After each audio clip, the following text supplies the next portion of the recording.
Kita akan mulai teman-teman sekalian dengan ayat Al-Quran.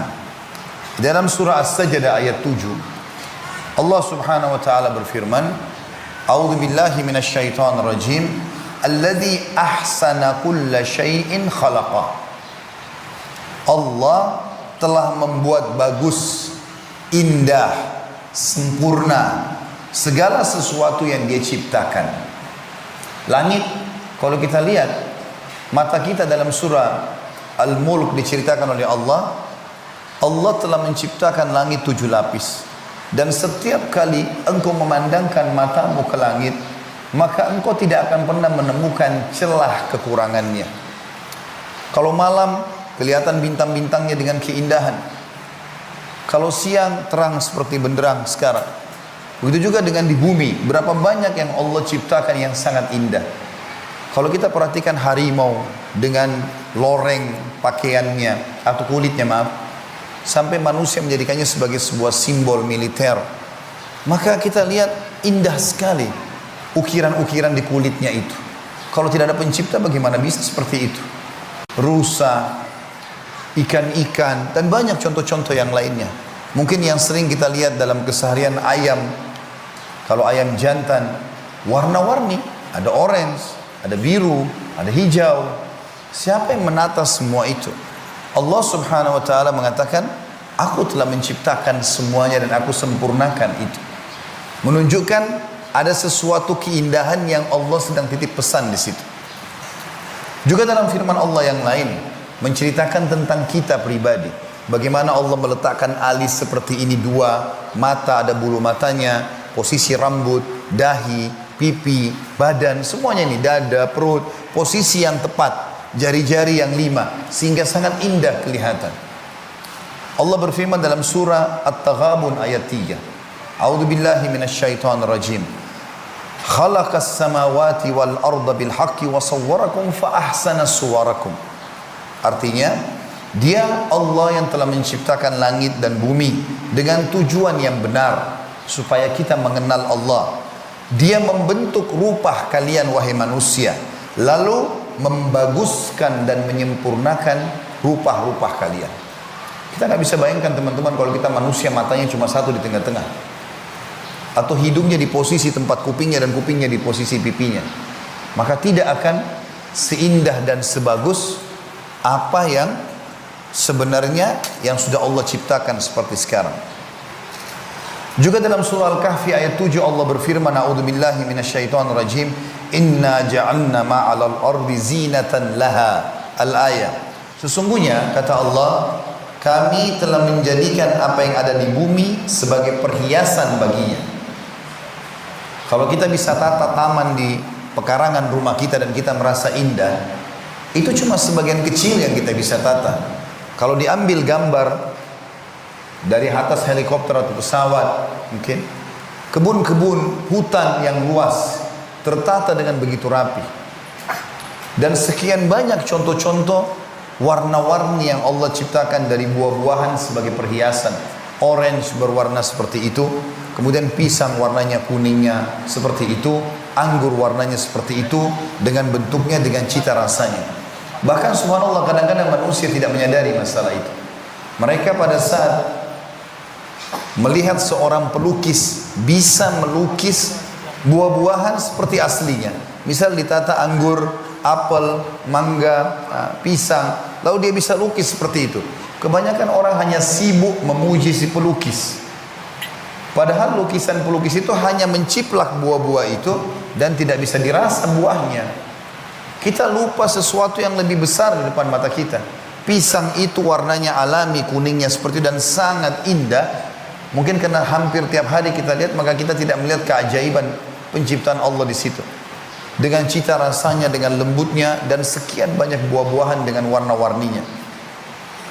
Juga Allah menceritakan tentang langit dalam surah As-Saffat ayat 6. A'udzu billahi minasyaitonir rajim. Inna zayyana as-samaa'a ad-dunya bizinatil kawakib. Sesungguhnya kami telah menghiasi langit supaya memperindah dan dilihat dengan mata. Kami telah menghiasi langit yang terdekat dengan bumi dengan hiasan, yaitu bintang-bintang yang bergerlapan. Juga di dalam surah Al-Hijr ayat 16 Allah berfirman, A'udzubillahi minasyaitonir rajim. Walaqad ja'alna fis sama'i burujan wa zayyannaha lin-nadhirin. Sesungguhnya kami telah menciptakan gugusan bintang-bintang di langit dan kami telah menghiasi langit itu bagi orang-orang yang mau memandangnya. Dibuat indah sehingga manusia kagum melihat keajaiban keindahan tersebut, tertata dengan rapi, ya, sehingga bisa membuat mata itu senang untuk melihatnya. Juga dalam surah Al-Furqan ayat 61 Allah juga berfirman, A'udzubillahi minasyaitonir rajim. Tabarakalladzi ja'ala fis samai burujan wa ja'ala fiha sirajan wa qamaran munira.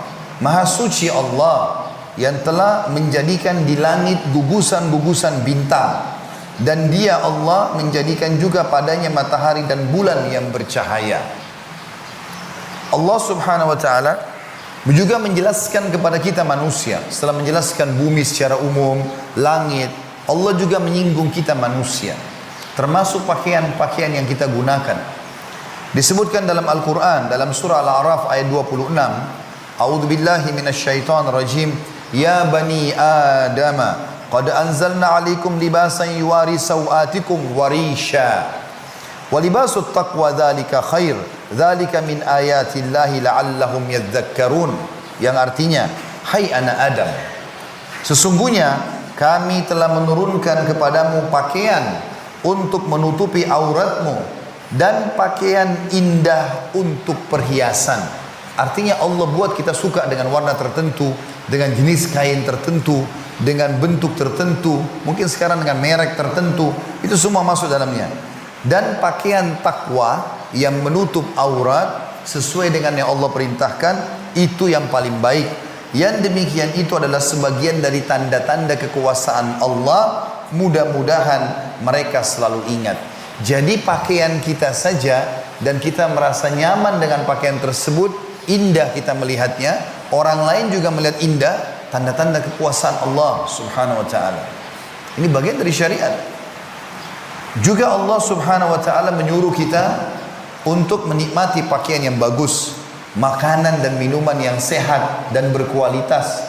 Bahkan setiap kali ke masjid, rumah Allah disuruh menggunakan pakaian terbaik. Allah sebutkan dalam surah Al-A'raf ayat 31 sampai 32. A'udzubillahi minasyaitonir rajim.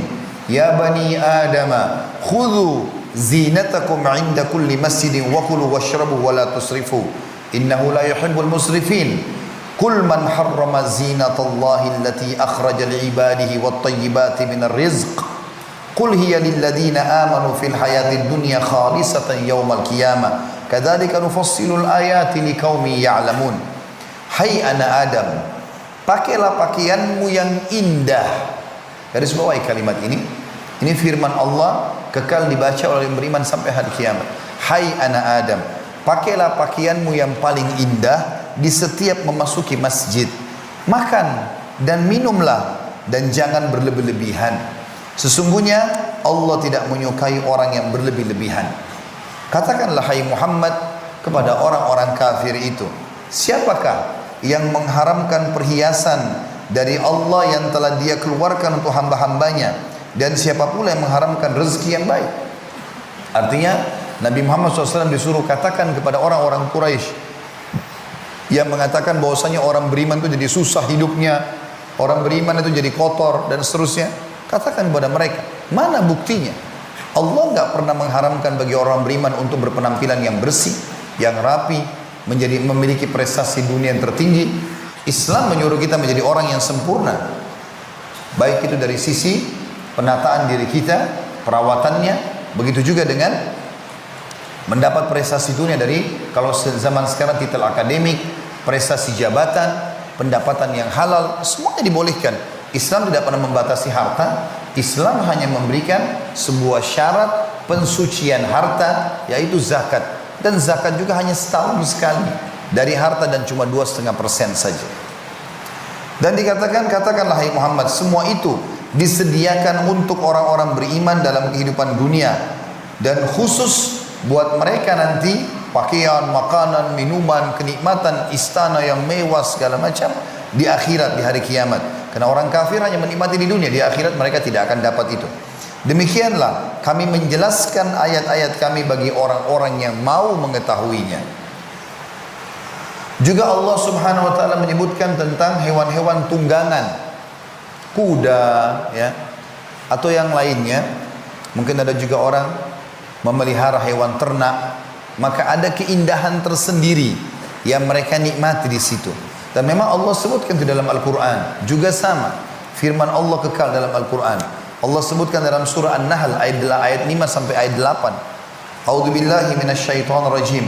Wal an'ama khalaqaha lakum fiha dif'un wa manafi'u wa minha ta'kulun. Wa lakum fiha jamalun hina turihuna wa hina tasrahun. Wa tahmilu athqalakum ila baladin lam takunu balighihi illa bishikkil anfus. Inna rabbakum la raufur rahim. Wal khayla wal bighala wal hamira litarkabuha wa zina wa yakhluqu ma la ta'lamun. Yang artinya, dan dia Allah juga satu-satunya yang telah menciptakan binatang ternak untuk kalian, sapi, kambing, ayam ya, unta, hewan-hewan yang biasa diternak. Padanya ada bulu yang menghangatkan dan berbagai manfaat. Bulunya kalau diambil domba atau sapi, mungkin teman-teman juga sudah tahu masalah itu, bisa dijadikan sebagai jaket, tas, dan segala macam sepatu dan seterusnya. Dan sebagian dagingnya kalian makan, atau sebagian juga kalian makan. Ada yang kalian jadikan sebagai hewan ternak, ada yang kalian ambil kulitnya, ada yang kalian perah susunya, ada yang kalian makan dagingnya. Dan kamu memperoleh pandangan yang indah padanya ketika kamu membawanya kembali ke kandang, dan ketika kamu melepaskannya ke tempat gembalaan. Dan ia, hewan-hewan itu, bisa memikul beban-bebanmu, barang-barangmu ke suatu negeri yang kamu tidak sanggup mencapainya, melainkan dengan kesukaran yang memayahkan diri, seperti orang naik gunung, menukik, orang pakai kuda ya. Orang pakai hewan-hewan. Di Timur Tengah orang menggunakan keledai. Lalu Allah mengatakan, sesungguhnya Rabbmu, penciptamu hai manusia, benar-benar maha pengasih lagi maha penyayang. Dan dia telah menciptakan kuda. Bighal ini perkawinan antara kuda sama keledai. Biasanya di daerah-daerah tertentu digunakan untuk kendaraan raja di dalam istana ya, modelnya atau bentuknya lebih indah dari kuda, tapi dia lebih pendek dari kuda sih. Dan juga keledai, agar kamu menungganginya. Tentu keledai nggak ada kita di Indonesia ya, keledai ada di daerah Timur Tengah. Keledai lebih kecil lagi dari kuda dan bighal, tapi badannya lebih kuat. Biasanya digunakan untuk naik ke atas gunung-gunung batu atau perjalanan jauh. Semua itu agar kalian menungganginya dan menjadikannya perhiasan, menikmati hewan-hewan itu. Dan Allah menciptakan apa yang tidak kamu ketahui. Allah juga menyinggung tentang masalah rumah yang kita tunggangi. Allah menyuruh kita menggunakan rumah yang baik, rumah yang bersih, yang rapi, semampunya. Mampunya 10 kali 10, alhamdulillah. Mampu lebih besar, alhamdulillah. Lebih besar lagi nggak ada larang. Tidak ada sesuatu yang berhubungan dengan larangan di sini. Bahkan ada hadis Nabi SAW, beliau mengatakan puncak nikmat Allah pada seorang hamba justru di badan yang sehat, di tunggangan yang nyaman, dan di rumah yang luas.